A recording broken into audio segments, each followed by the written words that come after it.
Hi everyone, in this video we will discuss about concentration of solution. So guys, concentration of solution क्या होती है?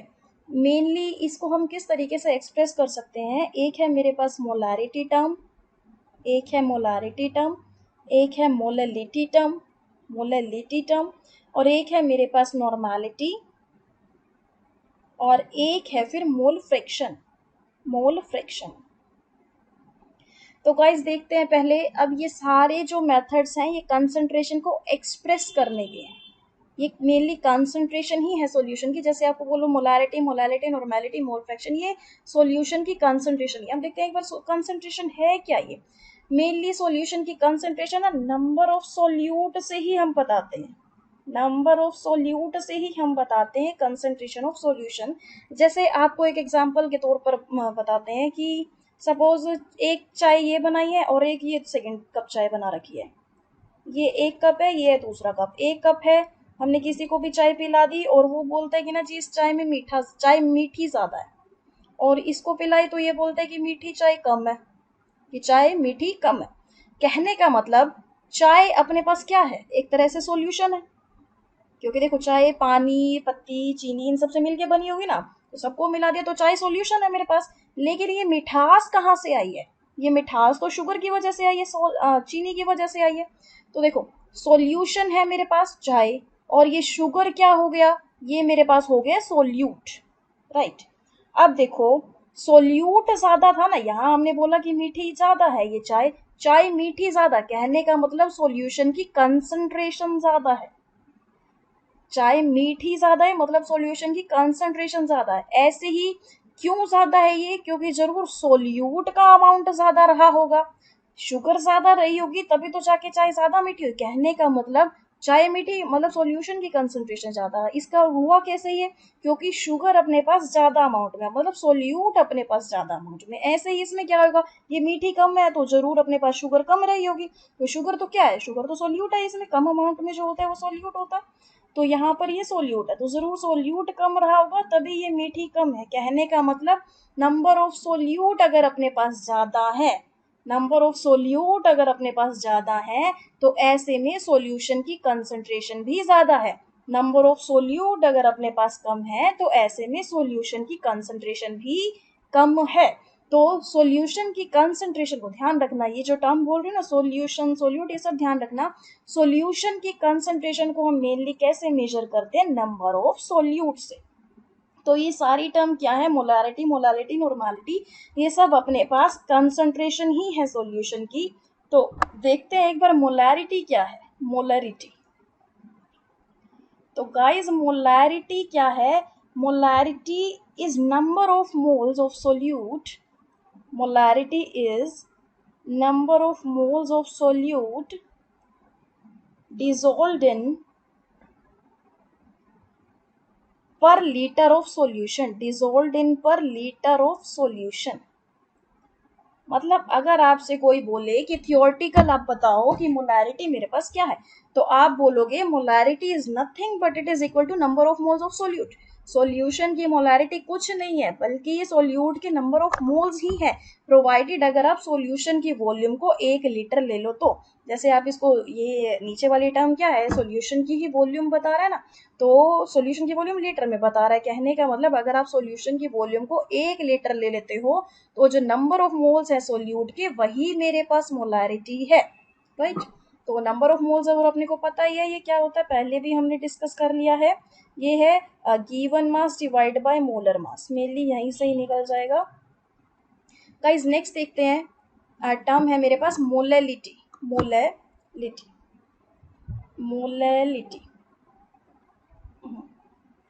तो molality मेरे पास क्या है? Molality is number of moles of solute. Guys है तो ये भी मेरे पास कंसंट्रेशन ही सॉल्यूशन की, ये भी कंसंट्रेशन।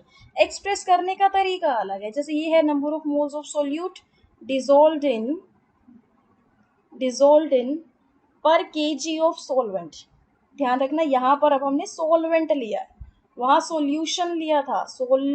मोलारिटी में सॉल्यूशन है, ये सोलवेंट है, ये ध्यान रखना। तो यहाँ सोलवेंट का मास है और कितने में लिया है हमने, केजी में। तो कोई आपसे पूछे कि जी मोलैलिटी क्या होती है, तो आप बोलोगे molality is nothing but it is equal to number of moles of solute provided. Solvent का मास अगर अपने पास 1 kg है, मतलब डिनोमिनेटर वाले टर्म को अगर आप 1 kg ले लेते हो, तो जो number of moles of solute है वही मेरे पास मोलैलिटी होती है। ऐसे ही है एक मेरे पास नॉर्मैलिटी। नॉर्मैलिटी, तो गाइज ये क्या है, number of gram equivalent of solute, number of gram equivalent of solute present in per liter of solution, पर लीटर ऑफ सॉल्यूशन। तो गाइज ऐसे में क्या है कि नॉर्मैलिटी कोई पूछे क्या है, तो आप बोलोगे it is nothing but it is equal to number of gram equivalent of solute provided आपने सॉल्यूशन की वॉल्यूम को 1 लीटर ले लिया है। तो गाइज अब देखते हैं एक बार number of gram equivalent of solute है क्या। तो इसको इस तरीके से समझो, एक जगह आप ले लो मोलैरिटी और एक जगह आप ले लो नॉर्मैलिटी। और एक चीज और भी है, मोलैरिटी को हम कैपिटल एम से डिनोट करते हैं, नॉर्मैलिटी को हम कैपिटल एन से डिनोट करते हैं, और जो मोलैलिटी होती है उसको स्मॉल एम से डिनोट करते हैं, मोलैलिटी को स्मॉल एम से डिनोट करते हैं। तो देखते हैं यहाँ पर क्या है एक्चुअल में। मोलैरिटी हमने देखा था ये है number of moles of solute present in per litre of solution, मतलब वॉल्यूम ऑफ सॉल्यूशन लीटर में होना चाहिए। ऐसे ही ये नॉर्मैलिटी है मेरे पास number of gram equivalent of solute, gram equivalent of solute present in per litre of solution. तो गाइज ऐसे में देखो नंबर ऑफ मोल्स क्या होता है, नंबर ऑफ मोल्स ऐसे में क्या होता है, given weight divided by molar weight, मतलब given mass divided by molar mass. ऐसे ही नंबर ऑफ ग्राम इक्विवेलेंट क्या होता है, नंबर ऑफ ग्राम इक्विवेलेंट जो नॉर्मैलिटी में टर्म यूज हुई है, ये मेरे पास होता है given mass divided by equivalent mass, equivalent mass. अब मोलर मास अपने को पता है क्या होता है, मोलर मास एक मोल पार्टिकल्स का मास होता है, मोलर मास एक मोल पार्टिकल का मास होता है। ऐसे ही अब ये इक्विवेलेंट मास क्या है, इन दोनों में रिलेशन क्या है, मोलर मास या फिर इक्विवेलेंट मास में। इक्विवेलेंट मास मेरे पास होता है molar mass divided by n factor. अब ये एन फैक्टर क्या है, एन फैक्टर डिपेंड करता है कि अपन ने सोल्यूट कौन सा ले रखा है। सपोज सोल्यूट अगर हमने कोई एसिड ले रखा है, जैसे आपको बताऊं H2SO4 ले रखा है, और आपने HCl ले रखा है, या फिर आपने H3PO4 ले रखा है, तो ऐसे में अगर कोई भी एसिड है तो ऐसे में ये एन फैक्टर क्या होगा, एसिड अगर एसिड के पास 2H प्रोटॉन वो डोनेट करने की टेंडेंसी रखते हैं तो ये एन फैक्टर 2 होगा। अगर ये 1 प्रोटॉन डोनेट करने की टेंडेंसी रखता है तो 1 होगा, 3 रखने की करता है तो ये एन फैक्टर अपने पास 3 होगा।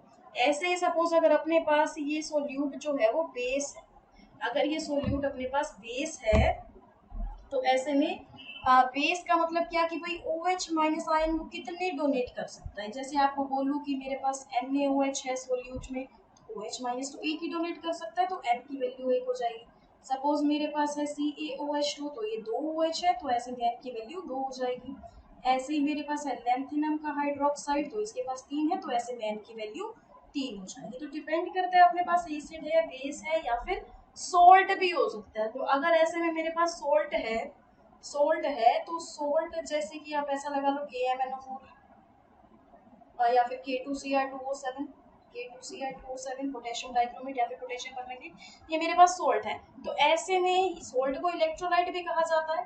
तो सोल्ट ने कितने नंबर ऑफ इलेक्ट्रॉन्स ट्रांसफर किए हैं, वो होते हैं एन फैक्टर। तो गाइस ये हमने रेडॉक्स रिएक्शन में पढ़ रखा है कि KMnO4 अपने पास 5 इलेक्ट्रॉन का ट्रांसफर करता है और ये K2Cr2O7 6 का ट्रांसफर करता है। तो ऐसे में n की वैल्यू KMnO4 के लिए 5 हो जाएगी और K2Cr2O7 के लिए 6 हो जाएगी n की वैल्यू। तो गाइस यहाँ पर देखो, अब ये हमने इक्विवेलेंट मास था ना, molar mass divide by n factor आपको बता दिया, एसिड के लिए क्या होगा, बेस के लिए क्या होगा, और ये सोल्ट के लिए क्या होगा। तो गाइस अगर इसी को ही हम दोनों को ना रिलेट करना चाहें, मोलैरिटी या फिर मोललिटी को हम दोनों को ही रिलेट करना चाहे तो देखो ये किस तरीके से करेंगे हम। तो गाइज अब आप क्या करो कि ये इक्विवेलेंट मास जो है ना नॉर्मेलिटी की टर्म में, उसकी जगह रख दो आप molar mass divide by n factor. तो कहने का मतलब नंबर ऑफ ग्राम इक्विवेलेंट क्या हो गया, ये हम नॉर्मेलिटी की ही कहानी चल रही है। नंबर ऑफ ग्राम इक्विवेलेंट क्या हो गया अपने पास, given weight given mass divided by equivalent mass की जगह रखो आप molar mass multiply N factor. और देखो गाइस यहीं पे ये नंबर ऑफ ग्राम इक्विवेलेंट था ना, तो नॉर्मेलिटी क्या है मेरे पास, normality number of gram equivalent of solute. तो कहने का मतलब अब यहाँ पुट कर दो नंबर ऑफ ग्राम इक्विवेलेंट मतलब given mass divide by molar mass multiply N factor, और यही डिवाइड है मेरे पास वॉल्यूम ऑफ सॉल्यूशन भी। तो यहाँ लिख low volume of solution in litres, volume of solution in litre. तो गाइस अब आप खुद देख रहे हो कि ये टर्म क्या बन गई है, given mass divide by molar mass, given mass divide by molar mass number of moles of solute, और ये है मेरे पास वॉल्यूम ऑफ सॉल्यूशन, मतलब ये पूरा बन गया मेरे पास मोलरिटी। तो नॉर्मेलिटी क्या होती है, मोलरिटी मल्टीप्लाई एन फैक्टर। ये है नॉर्मेलिटी और मोलरिटी में रिलेशन। नॉर्मेलिटी क्या है, मोलरिटी मल्टीप्लाई एन फैक्टर, ये है दोनों में रिलेशन। तो गाइस नेक्स्ट हम बात करते हैं मोल फ्रैक्शन की। Mole fraction simply mole fraction अपने पास है कि भाई अगर सपोज करो सॉल्यूशन में दो कंपोनेंट है, तो सपोज एक फर्स्ट कंपोनेंट का हमने मोल फ्रैक्शन निकालना है, तो आप कैसे निकालोगे, मोल फ्रैक्शन को हम एक्स से भी डिनोट करते हैं। तो फर्स्ट कंपोनेंट का अगर हमने निकालना है तो आप ऐसे समझो कि एक्स से डिनोट करके तो वहाँ पर x1 लिख लो।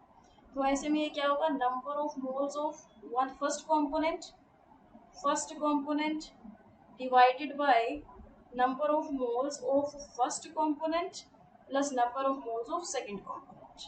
मतलब ऊपर आपने लिखना है फर्स्ट कंपोनेंट के मोल और नीचे लिखने हैं total number of moles first के भी और सेकंड के भी। ऐसे ही अगर आपको सेकंड कंपोनेंट की नंबर ऑफ मोल्स निकालने हैं तो आप ऊपर लिखोगे number of moles of second component divided by number of moles of first divided plus number of moles of second, मतलब सेकंड की number of moles divided by total number of moles. Guys ऐसे ही दो component है ना solution में, तो दोनों के मोल फ्रैक्शन का सम होगा एक के बराबर, दोनों के मोल फ्रैक्शन का सम होगा एक के बराबर। ऐसे ही सपोज करो कि अगर सॉल्यूशन में मेरे पास तीन कंपोनेंट्स हैं, तो तीन कंपोनेंट्स का मोल फ्रैक्शन का सम होगा तीनों का एक के बराबर। ऐसे ही चार है तो चारों के मोल फ्रैक्शन का सम होगा मेरे पास एक के बराबर।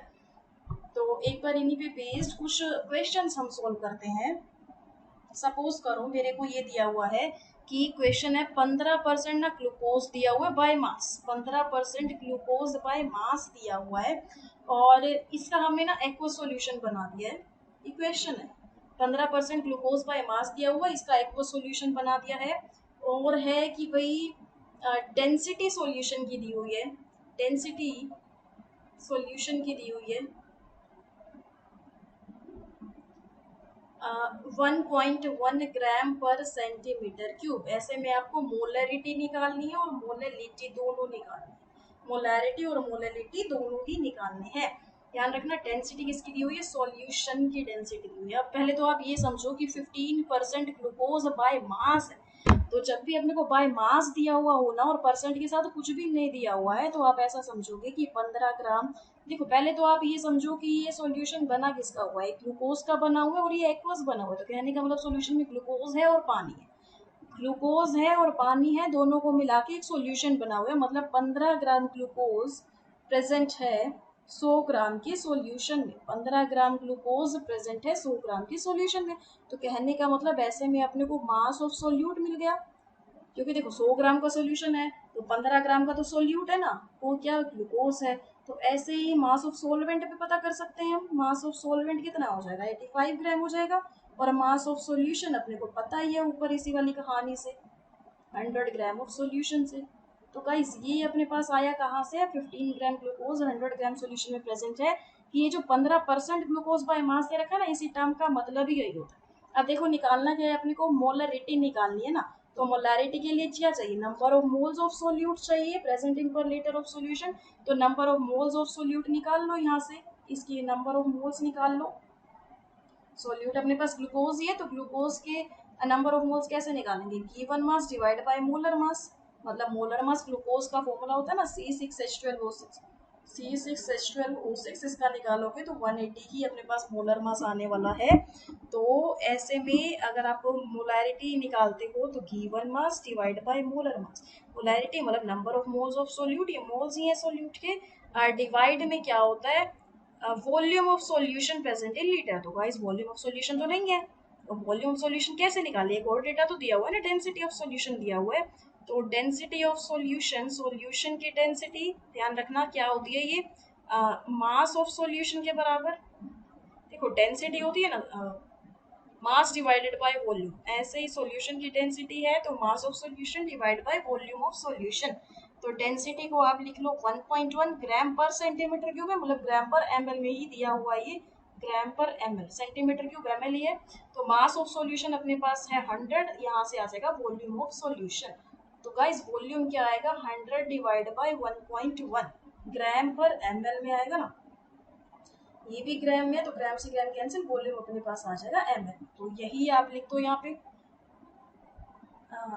ये था अपने पास molarity, number of moles of solute divide by volume of solution कितना हो जाएगा 100, ऊपर लिख दो यहाँ पे 1.1। लेकिन ये अपने पास ml में, किसमें है ये ml में, अपने को किस में चाहिए होती है वॉल्यूम, लीटर में, तो उसके लिए मैंने ये 1000 लगा दिया है। राइट गाइस, इसी को ही अगर आप सॉल्व करोगे तो ये मेरे पास आ जाएगा 0.98 के बराबर, सॉरी 0.92 के बराबर आ जाएगा। तो मतलब इस सॉल्यूशन की मोलरिटी कितनी हो गई है, मोलरिटी 0.92। ऐसे ही अगर आपको निकालनी है मोलरिटी, तो मोलरिटी क्या है मेरे पास, number of moles of solute, वो तो ये है ही present in per KG of solvent, per KG of solvent, मतलब सॉल्वेंट का मास अपने को लेना है केजी में लेना है, लेकिन दिया किसमें हुआ है, ये सॉल्वेंट का मास हमने पहले ही देख लिया, ये अपने को दिया हुआ है ग्राम में, तो इसको केजी में कन्वर्ट करने के लिए 1000 से डिवाइड कर दिया। इसी को अगर आप सॉल्व करोगे तो ये अपने पास आएगा 0.98 के अप्रॉक्स। तो ये था अपने पास मोलरिटी, और मोलरिटी हमने कैसे निकाली है, देखो पहले तो ये समझो कि ये जो 15% ग्लूकोज बाय मास है, इसका मतलब ही क्या है, इसका मतलब ही पूरा यही है 15 ग्राम ग्लूकोज 100 ग्राम के सॉल्यूशन में प्रेजेंट है। ग्राम मतलब मास ऑफ सोल्यूट दिया हुआ है, ग्लूकोज सोल्यूट ही होगा, और ये भी ग्राम में, तो मतलब सॉल्यूशन का मास दिया हुआ है, ये हो गया।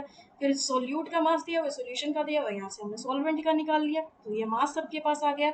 अब अपने को निकालनी है मोलैरिटी, तो मोलैरिटी के लिए चाहिए नंबर ऑफ मोल्स, वो हमने यहाँ से निकाल ली, given mass divide by molar mass. तो गिवन मास ग्लूकोज का 15 है और मोलर मास 180 होता है, नंबर ऑफ मोल्स निकाल लिया। अपने को चाहिए वॉल्यूम ऑफ सॉल्यूशन लीटर में, तो वॉल्यूम तो नहीं दी है लेकिन डेंसिटी तो दी है, तो डेंसिटी से आप वॉल्यूम निकाल सकते हो 1.1 इक्वल टू 100 डिवाइड बाय, मतलब मास ऑफ सॉल्यूशन 100 है ना, यहाँ से 100 ले लिया और वॉल्यूम ऑफ सॉल्यूशन फिर अपनी ये आ गई है, यही वॉल्यूम ऑफ सॉल्यूशन हमने यहाँ पे पुट कर दिया है। लेकिन यहाँ पे हमने 1000 ऊपर लगाया क्योंकि वॉल्यूम ऑफ सॉल्यूशन फॉर्मूले में लीटर में होती है और ये हमने ml में निकाली। ऐसे ही हमने निकाली है मोलरिटी, मोलरिटी में क्या होता है number of moles of solute divide by mass of solvent KG में, लेकिन मास ऑफ सॉल्वेंट अपने पास यहाँ पे ग्राम में है, तो इसको केजी में कन्वर्ट करने के लिए 1000 से हमने डिवाइड कर दिया। इसी को सॉल्व करेंगे तो आंसर आ जाएगा 0.98। तो देखते हैं गाइस, नेक्स्ट क्वेश्चन देखते हैं। एक सिंपल सा क्वेश्चन है, ये है मेरे पास 8 gram of NaOH, 8 gram of NaOH, इसी को ही वही हमने वाटर में डिसोल्व कर दिया है, और जो सॉल्यूशन बना है ना तो वो 50 ml का सॉल्यूशन बन गया। वाटर में इसको डिसोल्व किया है और जो सॉल्यूशन बना है वो 50 ml का बना है। ऐसे में आप बता दो मोलैरिटी क्या है। फर्स्ट क्वेश्चन तो यही है कि मोलैरिटी बताओ, मोलर कंसंट्रेशन बताओ या फिर मोलैरिटी बताओ। सेकंड क्वेश्चन ये कहता है कि अगर हमने इसी सॉल्यूशन में ना 200 ml, राइट, हाँ 200 ml का पानी अगर मिला दिया है इसी सॉल्यूशन में, अगर 200 ml का पानी मिला दिया तब बताओ मोलैरिटी क्या होगी। तो मोलैरिटी का फॉर्मूला अपने को पता है number of moles of solute, number of moles मतलब given mass of solute divide by molar mass. भाई देखो सोल्यूट तो NaOH है, तो इसका मास इतना दिया हुआ है, तो given mass of solute divide by molar mass NaOH का 40 ग्राम पर मोल होता है। तो मोलैरिटी के number of moles of solute divide by volume of solution, solution कितना मिला है अपने पास 50 ml का सॉल्यूशन बना है, लेकिन ये लीटर में होना चाहिए, तो इसको हमने 1000 से डिवाइड कर दिया है। इसी को ही गाइस अगर आप सोल्व करोगे तो ये मेरे पास 4 मोलर के बराबर है। ऐसे ही नेक्स्ट पार्ट क्या कहता है इसका, कि अगर हमने ना इसी सॉल्यूशन में 200 ml का पानी मिला दिया, देखो पहले अपने पास 8 ग्राम का NaOH था, फिर उसमें हमने पानी मिलाया था। 8 ग्राम NaOH और पानी जब मिलाया ना तो सॉल्यूशन की वॉल्यूम थी मेरे पास 50 ml की। फिर वो कहता है कि हमने ना 200 ml का और पानी मिला दिया, तो 200 ml का और पानी मिला दिया, तो अब सॉल्यूशन की वॉल्यूम कितनी हो जाएगी, 250 ml हो जाएगी, राइट। तो अब इस सॉल्यूशन के लिए मोलरिटी बताओ क्या है। तो गाइज पानी मिला है ना, सोल्यूट में तो कुछ छेड़छाड़ नहीं की, तो सोल्यूट तो वही का वही रहने वाला है। तो number of moles of solute बराबर given mass divide by molar mass multiply. अब आप क्या करो कि सॉल्यूशन की वॉल्यूम ले लो, लीटर में लेनी है, लेकिन यहाँ अपने को ml में दी हुई है, तो आप 1000 से डिवाइड कर दो। इसी को आप सोल्व करोगे तो आंसर आएगा 0.8 मोलर, 0.8 मोलर। तो इस तरीके से हमने निकालने हैं मोलरिटी और मोलरिटी। ऐसे ही गाइस एक और क्वेश्चन है मेरे पास। नेक्स्ट क्वेश्चन है कि एक मेरे को दिया हुआ है 10% HCl by volume, 10% HCl by volume, sorry एक मिनट गलत है ये, क्वेश्चन में है 10% H2SO4 बाय वॉल्यूम दिया हुआ। अब बाय मास नहीं दिया हुआ है, ध्यान रखना, बाय वॉल्यूम दिया हुआ है, और आपको क्या निकालनी है, इसकी नॉर्मेलिटी निकालनी है। डेंसिटी आपको दिया हुआ है, ऐसे में क्वेश्चन में ही गिवन है, डेंसिटी है 1.1 ग्राम पर सेंटीमीटर क्यूब। पर सेंटीमीटर क्यूब अपने पास ml ही होता है। और आपको एक तो नॉर्मेलिटी निकालनी है, और आपको निकालना है मोल फ्रैक्शन किसकी, H2SO4 की। ये दो चीज़ें आपको इस क्वेश्चन में निकालनी है। एक तो गिवन है अपने पास 10% H2SO4 by volume. 10% H2SO4 by volume का क्या मतलब है, देखो बाय वॉल्यूम दिया हुआ है, बाय मास नहीं दिया हुआ। बाय वॉल्यूम्स की हम क्या निकालेंगे, क्या कह सकते हैं, 10% H2SO4 बाय वॉल्यूम है, तो इसका मतलब हम कह सकते हैं कि 10 ml H2SO4 अपने पास प्रेजेंट है 100 ml ऑफ सोल्यूशन में। मतलब यहाँ से अपने को वॉल्यूम ऑफ सोल्यूट पता लग गई, कितनी, 10 ml। वॉल्यूम ऑफ सोल्यूशन का पता लग गया 100 ml, राइट। और देखो और अपने पास क्या क्या गिवन है, पहले डेटा से देख लो क्या क्या गिवन है और हम और क्या निकाल सकते हैं। तो डेंसिटी ऑफ सॉल्यूशन और अपने को पता है क्या दी हुई है, 1.1 ग्राम पर ml। कहने का मतलब डेंसिटी ऑफ सॉल्यूशन ये है मेरे पास mass of solution divided by volume of solution. Mass of solution निकाल सकते हैं, वॉल्यूम ऑफ सॉल्यूशन हमने अभी देखी कितनी आई, सॉल्यूशन की वॉल्यूम 100 ml है, 100 ml। तो गाइज ऐसे में सॉल्यूशन का मास कितना आ जाएगा, मास ऑफ सॉल्यूशन ये हो जाएगा 1.1 इंटू में 100, मतलब ये हो जाएगा 110 ग्राम के बराबर, राइट। ये हो गया सॉल्यूशन का मास 110 ग्राम के बराबर। अब अगर अपने को नॉर्मेलिटी निकालनी है तो ऐसे में आप क्या करोगे, नॉर्मेलिटी देखो, नॉर्मेलिटी क्या है, मेनली नॉर्मेलिटी को मोलरिटी से भी हम रिलेट कर सकते हैं। मोलरिटी और नॉर्मेलिटी में रिलेशन हमने देखा है, normality equal to molarity into में n फैक्टर होता है। तो पहले आप क्या करो कि मोलरिटी निकाल लो ऐसे केस में, फिर उसके बाद n फैक्टर से मल्टीप्लाई करके हम नॉर्मल। तो गाइस नॉर्मेलिटी हम कैसे निकालेंगे, molarity multiply by n factor. और गाइज यहाँ पर एक मिस्टेक हुई है, ये जो 10% H2SO4 बाय वॉल्यूम है ना, तो इसका मतलब ये है कि 10 ग्राम H2SO4 प्रेजेंट है 100 ml में। It was by mistake, 10 gram H2SO4 present है 100 ml में, मतलब अपने को मास ऑफ सोल्यूट दिया हुआ है कितना, 10 ग्राम। मास ऑफ सोल्यूट यहाँ पे 10 ग्राम दिया हुआ है, और वॉल्यूम ऑफ सॉल्यूशन है 100 ml की। तो वॉल्यूम ऑफ सॉल्यूशन 100 है, ml में है, और डेंसिटी ऑफ सॉल्यूशन गिवन है, तो यहाँ से हमने मास ऑफ सॉल्यूशन निकाल लिया है, और मास ऑफ सॉल्यूशन निकाल लिया है। तो मास ऑफ सोल्यूट अपने को डेटा से पता है कितना है, ये 10 ग्राम का मास ऑफ सोल्यूट है। तो मोलैरिटी आप पहले निकाल लो, नॉर्मेलिटी निकालने के लिए। मोलैरिटी क्या है, number of moles of solute, मतलब given mass divided by molar mass H2SO4 का है मेरे पास 98 ग्राम, डिवाइड बाय क्या होता है फिर वॉल्यूम ऑफ सॉल्यूशन लीटर में। तो सॉल्यूशन की वॉल्यूम कितनी दी होगी, 100 ml सॉल्यूशन की वॉल्यूम है, 100 ml सॉल्यूशन की वॉल्यूम है, तो इसको लीटर में लेकर जाएंगे, ये इस तरीके से आएगा।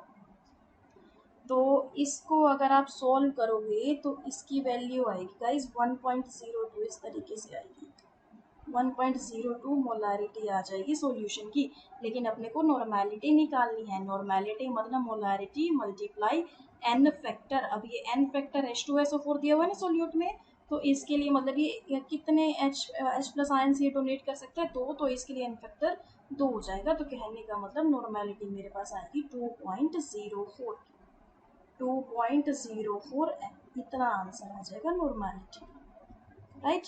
तो गाइस ऐसे में और देखते हैं, मोल फ्रैक्शन भी तो निकालने हैं, मोल फ्रैक्शन ऑफ H2SO4 के।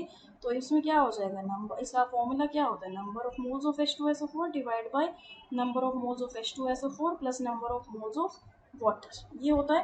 तो number of moles of H2SO4 हमने अभी निकाले, यही होते हैं। अब number of moles of water कितना हो जाएगा गाइस, तो वाटर देखो अपने पास क्या है, सोलवेंट का वाटर मतलब सोलवेंट है मेरे पास। तो अभी हमने देखा कि सॉल्यूशन का मास कितना था, 110 ग्राम, डेंसिटी से निकाला था सॉल्यूशन का मास 110 ग्राम। सोल्यूट का मास अपने को पता है कितना था, 10% H2SO4 बाई वॉल्यूम दे रखी है, मतलब 10 ग्राम H2SO4 प्रेजेंट है 100 ग्राम ऑफ सॉल्यूशन में, मतलब मास ऑफ सोल्यूट 10 ग्राम है। तो ऐसे में ही मास ऑफ सॉल्वेंट कितना हो जाएगा, मास ऑफ सॉल्वेंट होगा मेरे पास 110 माइनस 10, मतलब ये हो जाएगा 100 ग्राम। तो मतलब सॉल्वेंट का मास है 100 gram divided by number of moles of solvent water निकालने ना, number of moles of water मतलब number of moles of solvent निकालने हैं यहाँ पे हमने। तो number of moles of solvent बराबर गिवन मास मतलब मास ऑफ सॉल्वेंट की तरह 100 ग्राम डिवाइडेड बाय इसका मोलर मास होता है 18। तो इसी को आप सोल्व करोगे तो ये अपने पास आ जाएगा 0.18। ऐसे ही अगर आपको क्वेश्चन में ये दे दिया जाए कि अपने को वाटर के मोल्स निकालने हैं, तो आप क्या करो, क्योंकि वाटर के मोल्स और H2SO4 दोनों के मोल्स को ऐड करके 1 के बराबर होता है, तो आप क्या करो, वाटर के निकालने के लिए 1 में से माइनस कर दो, तो यहाँ से जो आंसर आएगा वो अपने पास वाटर के मोल फ्रैक्शन के बराबर हो जाएगा। सो गाइज ये था आज की वीडियो में, thanks for watching this video.